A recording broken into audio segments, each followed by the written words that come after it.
Hi, I'm Marla Zerlo, Senior Account Representative here at NCS. Today I'm going to discuss securing mechanics lien rights on residential projects. If you are furnishing to a residential project, review preliminary notice and mechanics lien requirements carefully. First, define residential. Each state may define residential differently. Here are a few examples. Idaho defines residential as an owner or non-owner occupied dwelling of 1 to 4 units. Generally, the state statutes do not consider apartments to be residential, but Nevada statute specifically identifies apartments as residential. Ohio's residential statutes include condominiums, plus it identifies various improvements to property adjacent to the residential dwellings. This leads us to the next question. Are apartments and condominiums residential? Unfortunately, there is no blanket rule on what is or isn't residential. As a best practice, carefully review state statutes to see whether apartments and/or condominiums are considered residential.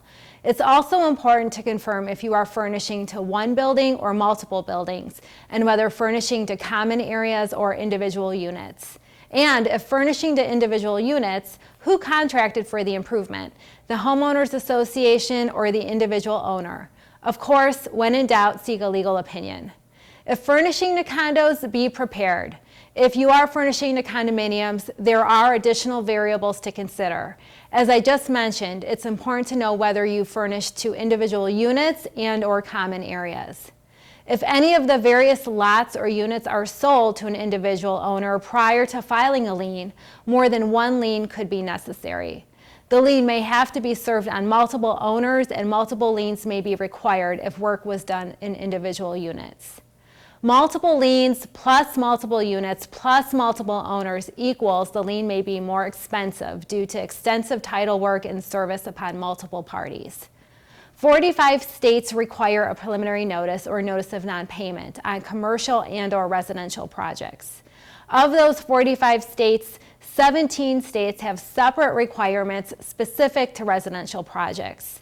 The differing requirements could vary from a type of preliminary notice, a shortened deadline, or even limited rights based on who you sold to.